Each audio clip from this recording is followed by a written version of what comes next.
Okay. Now you tell me whether infeasible solution exists for simplex method or not. So while solving any questions using simplex method, do we get, is there any chance that we'll be getting infeasible solution? So just go back and check the graphical method. So where we got infeasible solution in graphical method? So when one constraint region is upwards and for the other constraint the region was downwards, okay. So at that point of time we got infeasible solution. That means one constraint was of less than or equal type and one constraint was of greater than or equal to type. Okay, then only we got infeasible solution in graphical method. Same situation. Is there any possibility or is there any chance that we'll be getting infeasible solution here? See, we can use simplex method only to the problems which are having less than or equal type constraints. Okay, so if all the constraints are of less than or equal to type, how can we get infeasible solution? At least one constraint should be of greater than or equal to type, then only we can get infeasible solution. So if all the constraints are of less than or equal to type, definitely you will get some feasible region. Okay, so using simplex method you will never get infeasible solution.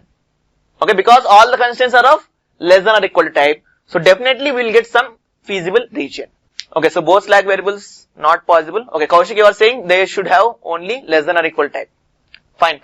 Okay, so write down the statement for this infeasible solution. It is not possible to get an infeasible solution. It is not possible to get an infeasible solution in simplex method as all the constraints are of less than or equal to type. As all the constraints are of less than or equal to type. So I hope it is clear to you. So in simplex method you will never get infeasible solution because all the constraints are of less than or equal to type only. Kumar, you are saying, do we solve minimization problem by simplex? So same question, I think someone else was also answered. At that point of time I have replied. Okay, no issues. I will repeat again. See, you just tell me whether if it is a minimization problem, there is a problem which is minimization, but in simplex method we can use only less than or we can solve for only less than or equal type constraints. Minimization problem with less than or equal type constraints, what will be the answer, Kumar? You can imagine any LPP problem. Minimization problem with all the constraints should be of less than or equal type. That means towards the origin. Very good, Vishwesh. Okay. So that means there is no point in solving a minimization problem with less than or equal type constraints with simplex method. Directly you can give the answer. Okay. So again, if it is a minimization problem, definitely there will be mixed type of constraints. That means some constraints will be of greater than or equal type and some constraints will be of less than or equal type. So if a problem contains these type of, mixed type of constraints, then we can use Bingham method or two-phase method to solve those type of problems. Okay. So then for minimization, conditions will also be changing. If it is a minimization problem, like we have seen most negative element is entering variable, okay, then it will be most positive element and so on. Conditions will change, but don't worry about them. Bingham, two-phase method, those methods are not there in your syllabus. Don't worry. Okay. See, simplex method, it is also a LPP, okay. So I think you are thinking that linear programming problem means only graphical method. No. See, any problem which is having linear objective function and linear constraints, we call that problem as linear programming problem. Now, whatever the problems which we have solved using simplex method, all those problems are also linear programming problems, LPP only. So, first thing you have to make it clear. So, I hope you have understood. So, LPP means not only graphical method, simplex also, it is also LPP. That means linear programming problem in the sense, linear objective function, linear constraints. So what are the problems which we have solved using simplex? Those are also linear programming problems. That is the first case. Now you are saying what is the use of simplex method? What is the limitation of graphical method? We can solve only a two variable problem using graphical method. Let us say some 4 variables or 5 variables are there in a given LPP. Okay. So in a given LPP, let us say if some 4 or 5 variables are there, then what we can do? We can use simplex method, but the condition should be all the constraints should be of less than or equal type. Let us say in some question you are having 4 variables, you cannot solve using graphical method. Okay. So all the constraints should be of less than or equal to type. So and if it contains some 4 or 5 variables, then you can solve using graphical method. Okay. So more than 2 variables you can solve using simplex method. So that is the use of or advantage of simplex method. So but we are limited. I mean in GATE examination they can ask only a 2 variable problem. That's why we have seen only 2 variable problems in simplex method also. But in actual conditions we can solve more than 2 variables using simplex method. That is the advantage. So does simplex LPP gives the same solution? Graphical and simplex method will give you same solution. So take a 2 variable problem, solve that problem using graphical method and simplex method, you will get same optimal solution. No issues, don't worry. So already I have told this point also, right, when we have solved that particular question where we got 40 as answer. So there I have told solve the problem using graphical method and solve the problem using simplex method also. You will get same answer. At that point of time I have told this point. So one more last topic is left. So we'll quickly complete that and then we'll wind up this particular chapter. So one more last topic, it is duality principle. Okay. So please listen, when we solve questions then only you will come to understand or then only you will come to know what is meant by this duality principle. Okay. So if you are having any doubts regarding this, please hold them and after solving questions then you can repeat those doubts. If your doubts are not solved then you can ask. Okay. Now listen carefully, linear programming problem. So what is LPP? Linear objective function and linear constraints. Any linear programming problem you can take. So till now we have seen so many LPPs in simplex method and in graphical method also, right? So all those LPPs, let us assume that they are primal problems. For every LPP there exist 2 problems. One is primal problem and the other one is dual problem. Now let us assume that if the given problem is a primal problem, then we can find a dual problem for that primal problem, like twin brother you can imagine. Okay. Now the question comes, why? What is the reason? I mean why we are interested in converting a primal problem into a dual problem? Don't worry about these names. When we solve question, again I will tell you what are these names, primal and dual. Now you can just imagine that there is some LPP, it is a primal problem. Now for that primal problem, we can find a dual problem. Now the question comes, why we are interested in finding the dual problem? The reason is, after finding the dual problem, you can find the unit worth of a constraint. You can find the unit worth of a constraint. Now just remember or recall what is unit worth of a constraint. Already you heard this term in graphical method, the very first question I guess, GATE question.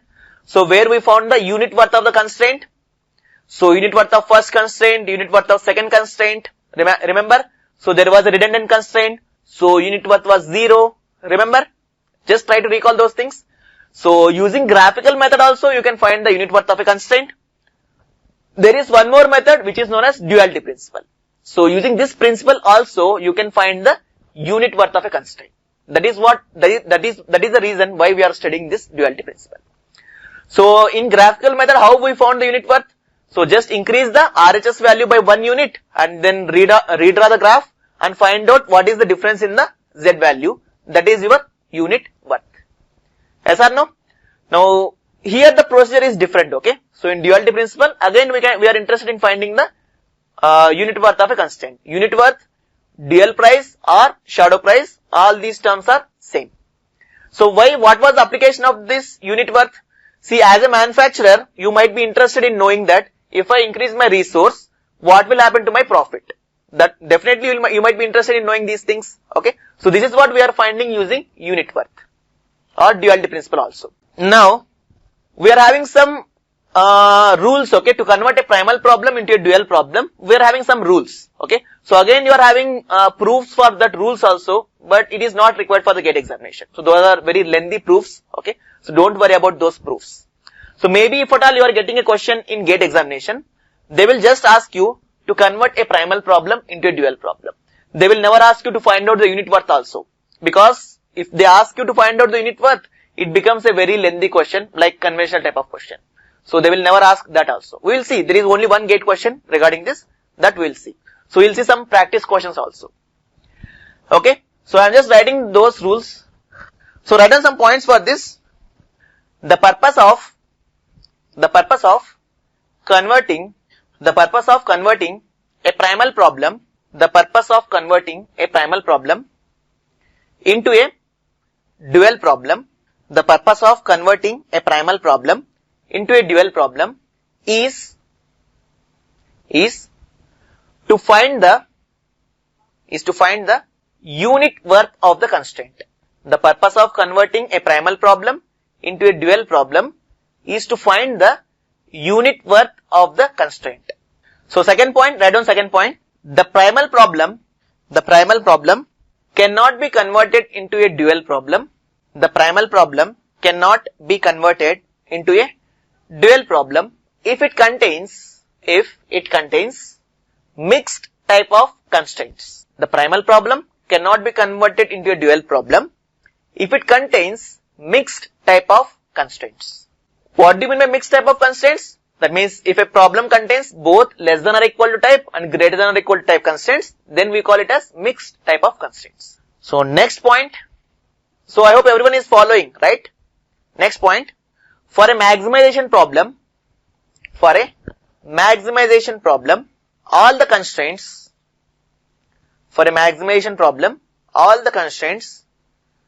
should be of less than or equal to type. For a maximization problem, all the constraints should be of less than or equal to type. And for a minimization problem,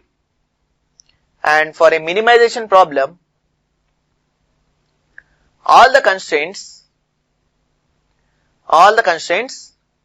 should be of greater than or equal to type. Okay, so if it is a maximization problem, all the constraints should be of less than or equal type, and if it is a minimization problem, all the constraints should be of greater than or equal to type. So next point, if mixed type of constraints are present, then convert them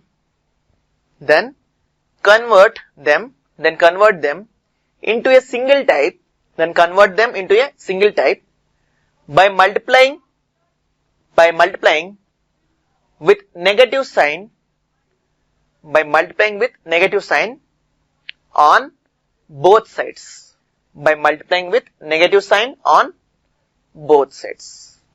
Okay, so next write down one more point. The value of the dual variable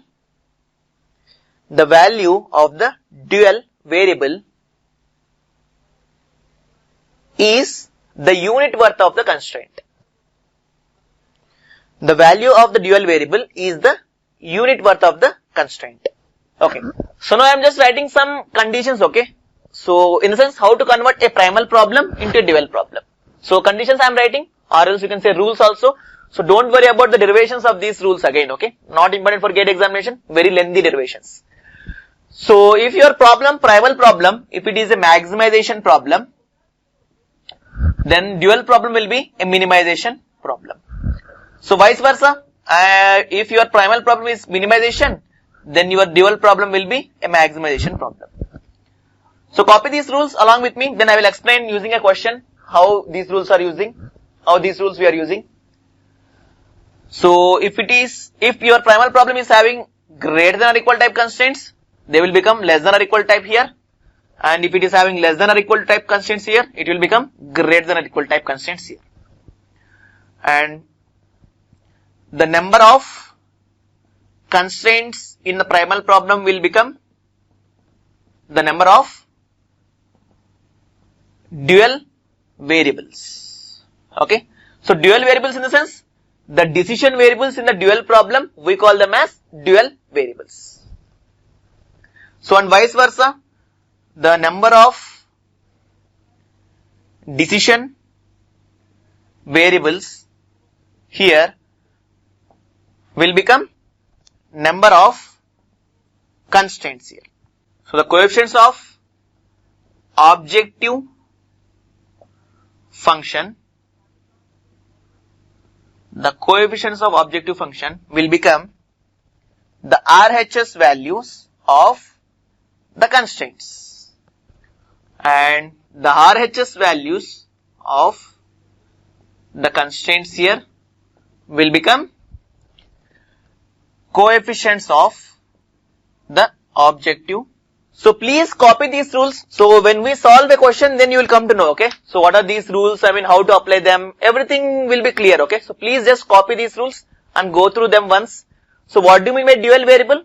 So the variables which are present in the dual problem, we call them as dual variables. So generally in the primal problem, we call them as decision variables, and in dual problem, we call them as dual variables. So write down these conditions. Maybe you have to remember these conditions also, because they may ask some theoretical type of questions from this. So till now they have not asked, but maybe in future they can ask a 1 mark question from these conditions also. So please do remember them, then we will solve a question, then everything will be clear to you after solving a question. So dual is a minimization problem for the same solution for which primal was a maximization problem. So please make it fast, copy this, then we will solve one question on this, then everything will be clear to you. Every primal has a dual. Yes, correct.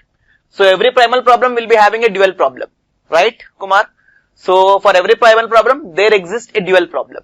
So let us say what are the LPPs which we have seen, if you call them as primal problems, for those primal problems, dual problems will be existing. You can convert that primal into a dual problem by following all these rules. Correct, Kumar? Okay, so please listen carefully now. See, whenever you go, maybe if you go through any textbooks also, so it is very difficult to understand this duality principle from textbooks, okay? See, in textbooks what they will be doing is, I will tell you. So they will be converting this primal problem. Let us say it is a primal problem, okay? So they will be converting this into a standard form, and after converting this into a standard form, they will be applying all those rules which I have discussed. So don't follow that particular method, okay? Don't follow that method. Now I am giving you one method which is known as matrix method, okay? So maybe you might have not seen in any textbook. So if you follow that particular method, it will be very simple for you to convert a primal problem into a dual problem. So ultimately what is the purpose? Convert primal problem into dual problem and find out the unit worth of the constraint. Okay? Now let us assume. So observe these words carefully, okay? I am just saying that let us assume this is a primal problem. Now for this primal problem, we are going to write a dual problem. So keep those rules in mind, all those rules. So maximization problem will be converted into minimization, less than or equal type constraints will be converted into greater than or equal type constraints, and so on. So just keep those rules in your mind. So again, initially I have told you, if it is a maximization problem, all the constraints should be of less than or equal to type, right? So all the constraints are of less than or equal type. The problem is a maximization problem, right? So if mixed type of constraints are there, what we have to do?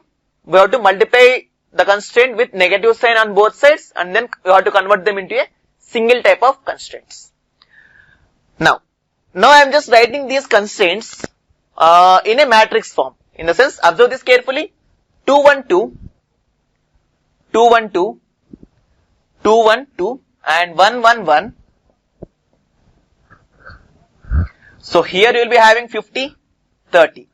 So 2, 1, 2, 1, 1, 1, 50, 30, and 4, 3, 2.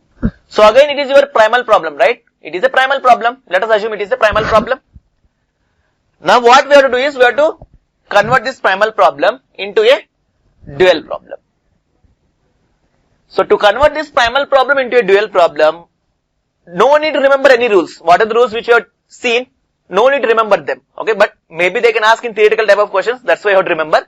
But for converting, no need to remember. Just take the transpose of this matrix. That's all. Your job is done. So what is the transpose? Rows will become columns and columns will become rows, right?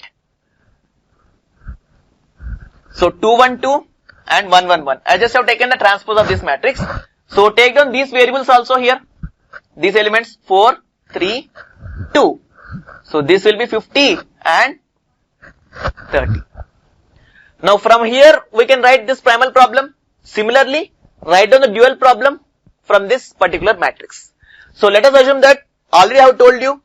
So number of constraints in primal will be the number of dual variables.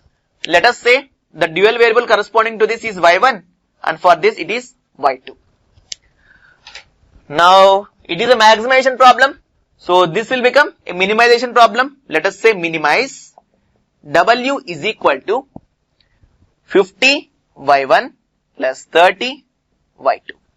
So it is having less than or equal type constraints. That means here we should have greater than or equal to type constraints. So this will be 2 y1 plus y2 greater than or equal to 4 y1 plus y2 greater than or equal to 3, 2y1 plus y2 greater than or equal to 2, y1 comma y2 greater than or equal to 0.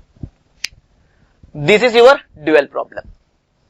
So we converted a primal problem into a dual problem like this. See, your dual problem is a 2 variable problem, but your primal problem was a 3 variable problem. So this is also one more advantage. You can convert a 3 variable problem into a 2 variable problem, and you can solve them using, and you can solve this problem using graphical method. That also you can do. Now up to this part, is there any doubt? So please reply. Any doubt up to here? So it is very simple. Don't follow any textbooks. So just write down it in a matrix form.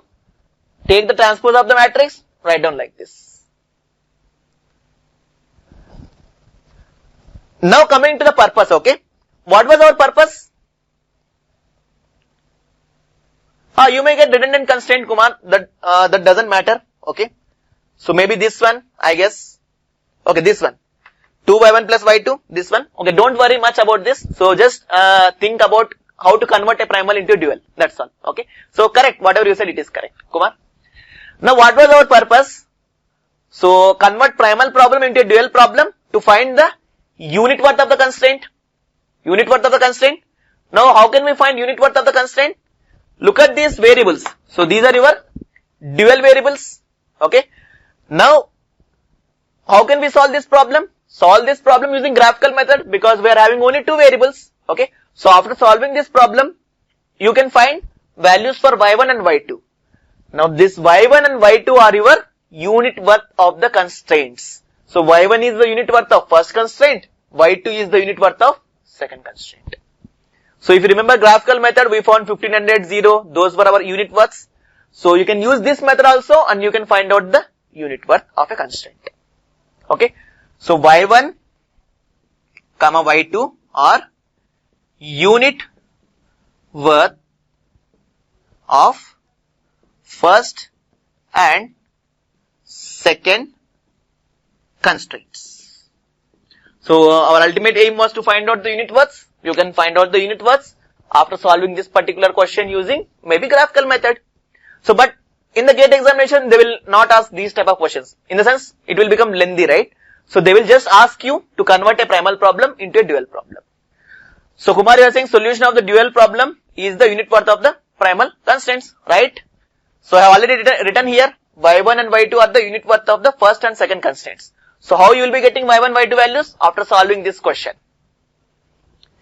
Now listen, these names, primal, dual, maybe you might be confused with these names, I hope, right? See, you can call any problem as primal problem. If you are calling this problem as a primal problem, the dual for this particular primal problem will be this one. Okay. If you are calling this problem as a primal problem, the dual problem for this problem is this one. That's all. So between these two, you can call any problem as primal problem. The other problem will become a dual problem of that particular primal. So those are just a names given, primal and dual. Okay. So hope you have understood. Just follow this matrix method. You can solve any question. So again, you can see, you can go to those points which we have written. So number of decision variables here will become number of constraints. So x1, x2, x3, 3 variables are there. We got 3 constraints. So also we have told that RHS of this will become, coefficients of the objective function will become RHS, right? So this is also true. And the RHS of the constraints will become coefficients of the objective function. So each and every point it is satisfied. You can go back and you can check those rules. Okay. So we'll solve some more questions in the next session in this. Maybe 2 questions we'll solve, and then we'll start with transportation, assignment and queuing theory in the next session.